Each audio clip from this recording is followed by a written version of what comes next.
Dnes zavítáme do okouzlujícího golfového klubu v Kynžvartě. Ohlédneme se za historií golfu v Klánovicích, projdeme si pravidla hry v bankru, navštívíme golfovou školičku a podíváme se na přípravu DD Real Czech Masters 2014.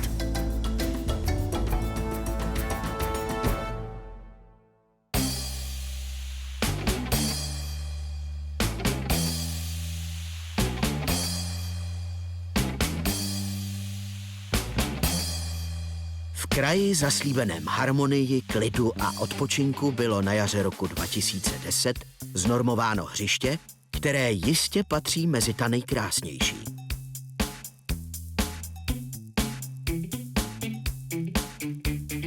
Falešná skromnost není na místě, protože hřiště Kynžvart má k výsadnímu postavení mezi českými a moravskými hřišti objektivní předpoklady.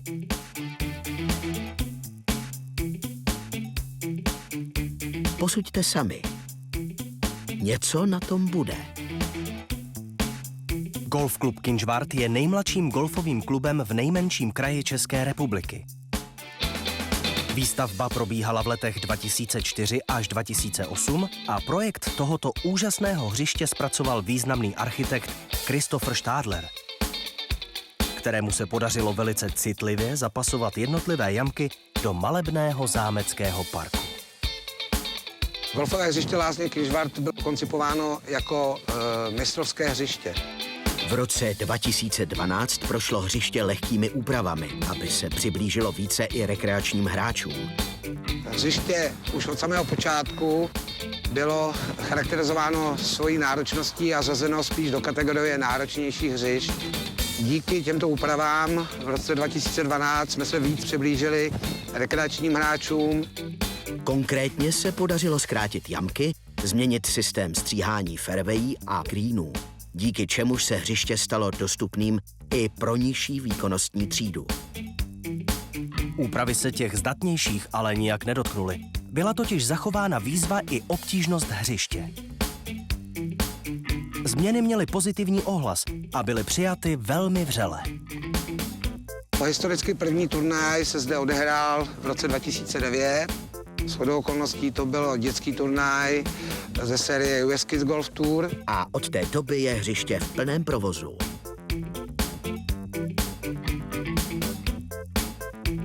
Výhodou hřiště Lázně Kynžvart je blízká dostupnost ostatních hřišť, jako je Královské hřiště Mariánských lázní, Františkových lázní, Sokolov, Karlových Varů. Tím pádem samozřejmě nám pomáhá v jeho návštěvnosti golfová turistika. Nově jste zavedli golf pasy. Co to pro vaše hráče znamená? To je v podstatě systém, kdy návštěvník si může vybrat dle svých představ, jaké hřiště bude chtít hrát, jestli si koupí 4 hřiště paušálně nebo 5 ze 6. Báječné lákadlo. Ale v Kynžvartě nezůstali u jedné libůstky. Rovnou přidávají další, takzvaný double pass, víkendové fee, se kterým mohou návštěvníci hrát jak mariánské hřiště, tak i Kynžvart. A to za podmínek více než lákavých.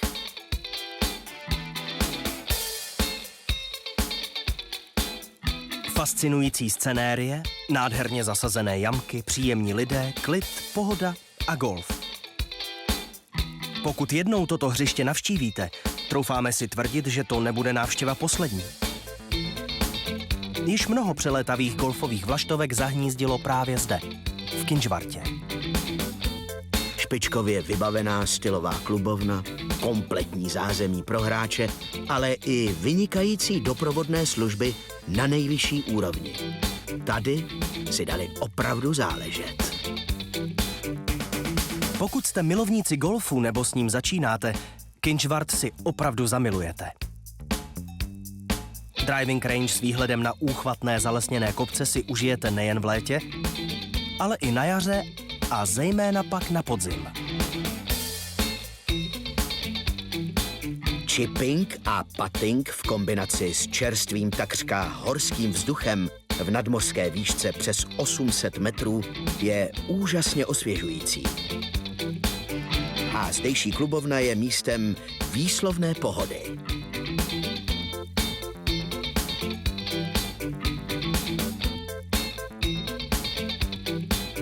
A jak se toto hřiště hraje? Nacházíme se v golfklubu Kinžvart na jamce číslo 6.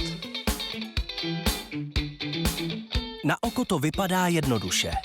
Ale tak jednoduché ta jamka není. Po pravé straně lemuje jamku dřevěné zábradlí, které tvoří hranici hřiště. Po levé straně fairwaye při dopadu driveu lemuje krásný pískový bunkr. Jamka je dlouhá 370 metrů. Zkusíme si tu jamku zahrát.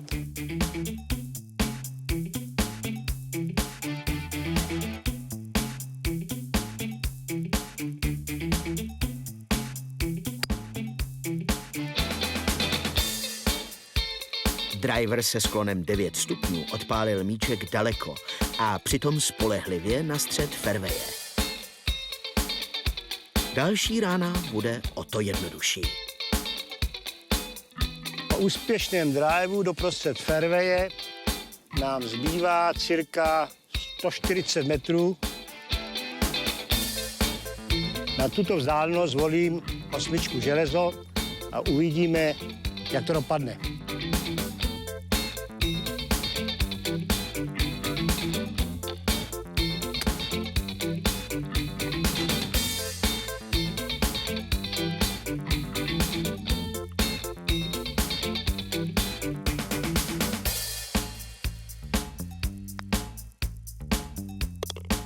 A dopadlo to báječně. Birdie je doma. Na našem hřišti vybrat nejhezčí jamku bude to velice složité, protože každá jamka má svoje specifika, má svoji historii a má svoji výzvu. Co se týče nejobtížnější jamky, osobně bych zvolil jamku číslo 15 z Bílých odpališť. Jedná se o 5 pár, 540 metrů dlouhý, kde drive pálíte přes rokly, kde musíte překonat zhruba 160 metrů, dostat se na výhled na druhou ránu bezproblémovou. Je to rána, která obsahuje zhruba 220 metrů. Druhou ranou se dostáváte na plato, abyste měl dobrou výchozí pozici pro atakování greenu. Ta rána je technicky těžká, zhruba 150 metrů a protože green, pokud chceme zasáhnout bez problému green třetí ranou, jedná se o uzavřený green, lemovaný vodou, bunkry. Green je docela široký i prostorný, ale je obklíčen lesy, takže já bych tuto jamku viděl jako nejsložitější na hřišti. My jsme si hřiště prošli také a zanechalo v nás nesmazatelný dojem z krásné hry, malebného prostředí a neocenitelné regenerace těla i mysli.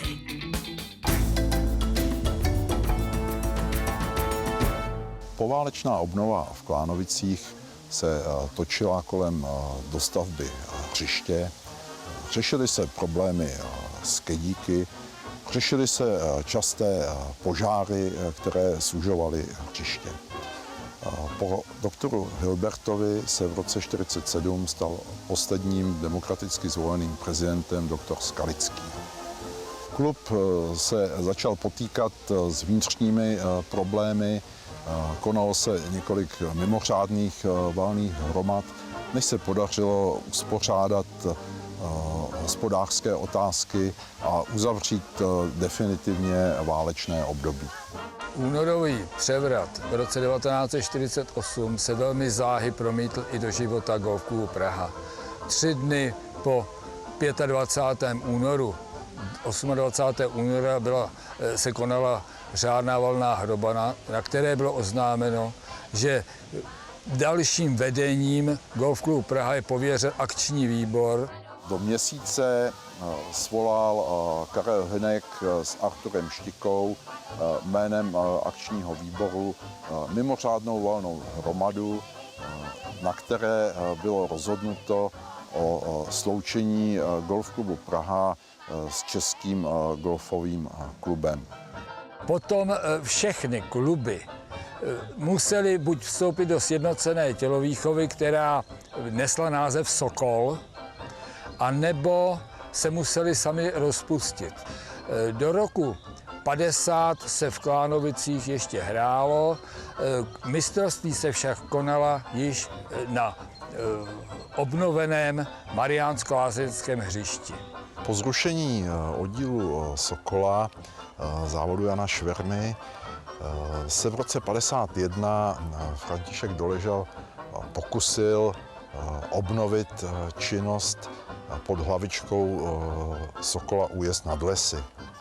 Ústředím Československé obce Sokolské mu to bylo přislíbeno a na 1. června roku 52 byl vyhlášen turnaj ke znovu otevření Klánovického hřiště. V roce 52 se tělovýchovná organizace samozřejmě na popud stranických míst rozhodla vyřadit golf ze sportů. A od roku 52, 14 let do roku 66 golf prakticky nepatřil mezi sporty. Neměl žádný řídící orgán na celostátní úrovni. Výjimkou byly západočeské kluby, které měly krajskou podporu, a to v Mariánských Lázních a v Karlových Varech, kde to brali jako příslušenství k lázeňským městům. Takže příčina byla čistě, řekl bych, v ideologických mezích. Golf dostal nálepku buržoazního sportu, který do našeho nového socialistického života nepatří. Může se stát, že míč, který zahrajeme do bankru, se úplně zaboří do písku. Děje se tak, pokud je rána vysoká, bankru je víc písku než normálně, nebo když míč třeba spadne do protisvahu. Tady Markéta zahrála do bankru a míč nikde nevidíme. Normálně se hráč nesmí v bankru ničeho dotknout, ale při hledání míče mu pravidla dovolují prohrabat písek rukou, hráběmi nebo holí. Takže Markéto, zkus najít svůj míček tam, kde si myslíš, že by mohl být.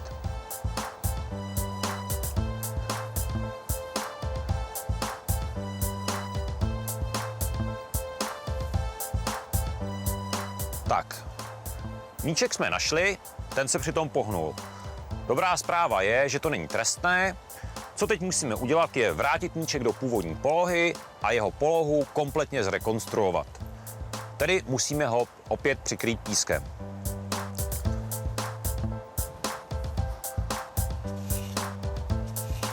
Měli bychom zrekonstruovat i nejbližší okolí, tak aby poloha byla co možná nejpodobnější. Můžeme si pomoct rukou nebo třeba zase hráběmi. A nyní si očistíme kousek míče tak, aby hráč viděl, kde ten míč je a mohl ho tedy zahrát.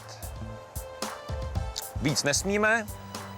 Nyní je míč ve hře a můžeme ho odehrát. Nebo pokud si na takovou ránu nevěříme, můžeme ho prohlásit za nehratelný. Takže Markéto, schutí do toho.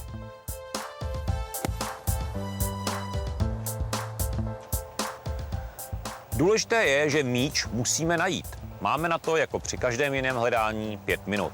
Pokud bychom ho v bankru nenašli, míč bude normálně ztracený a musíme se vrátit na původní místo a s jednou trestnou hrát novou ránu.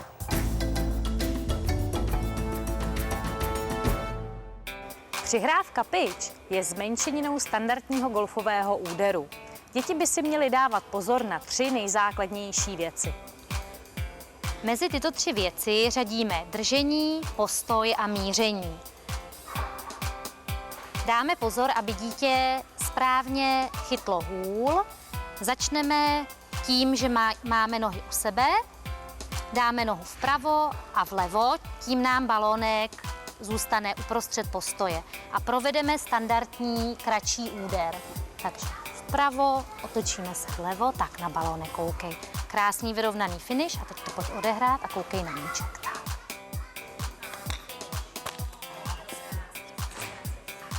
Délka přihrávky se reguluje délkou nápřahu.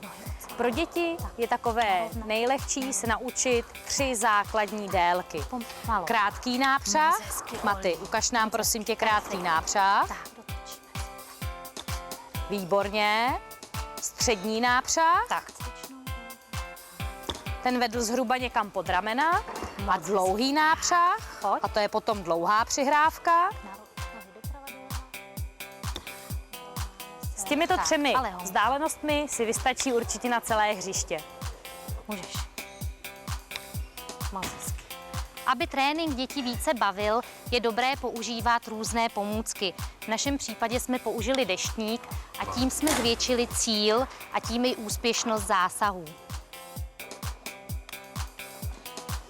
Technika hry z bankru je velmi podobná technice hry piče. Jen zde nesmíme zapomenout na to, že před úderem se hůl nesmí dotknout písku. Také je dobré si připomenout 4 nejzákladnější věci. A to za prvé, že se hůl drží až úplně dole na gripu. Za druhé, že po celou dobu úderu máme váhu v levé noze. Za třetí, že společně s balonkem vyletí ven i písek. A za čtvrté, že je vždy důležité prošvihnout.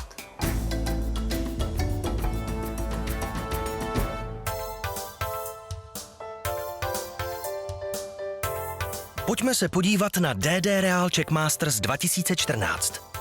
Jak vznikla myšlenka pořádat turnaj European Tour?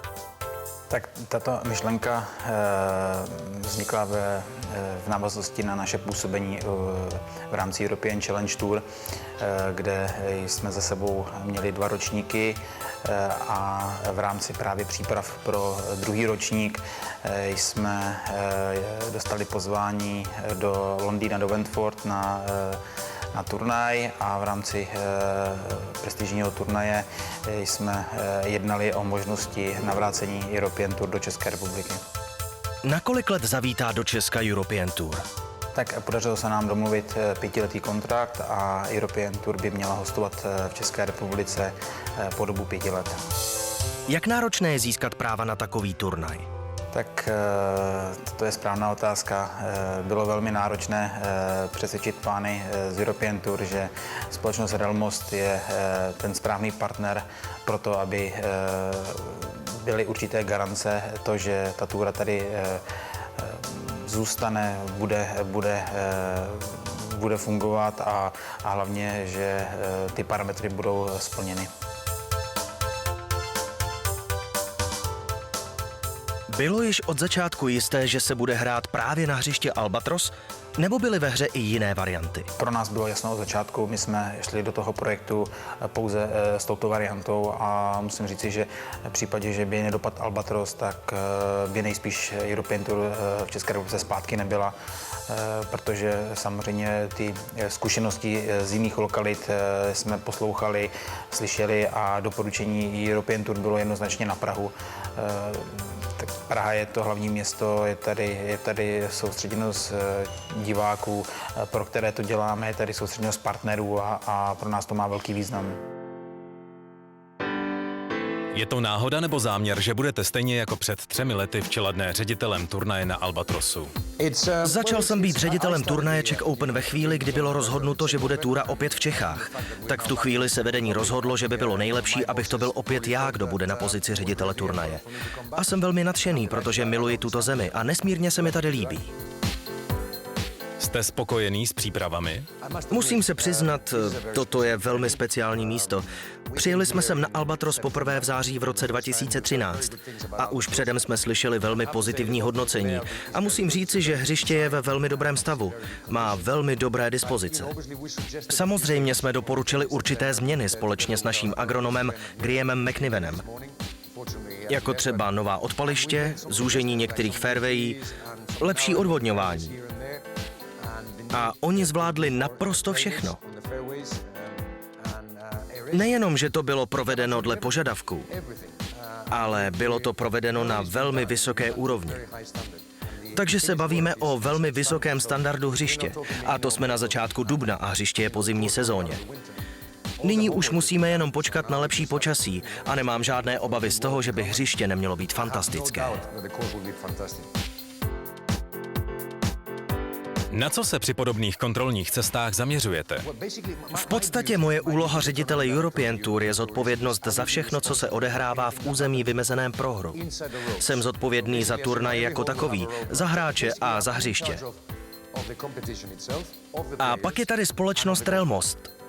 Ta je promotérem turnaje a stará se o vše, co se děje mimo území vymezené pro hru. Také mají na starost komerční stránku turnaje. Já se soustředím výhradně na turnaj, kondici hřiště, pravidla a o vše, co se týká hráčů. Musím také zajistit, aby společnost Relmost dostála svým závazkům, které vyžadujeme na European Tour. Zejména co se týká zázemí, cateringu, přepravy a ubytování. Má úloha je starat se o hráče a turnaj jako takový. Jak se pro Czech Masters získávají hráči? Získávání hráčů pro Czech Masters se vyvíjí s blížící sem startem turnaje. V první fázi jsme oslovili nějakých 10-15 hráčů, o které jsme měli zájem a o blížší spolupráci.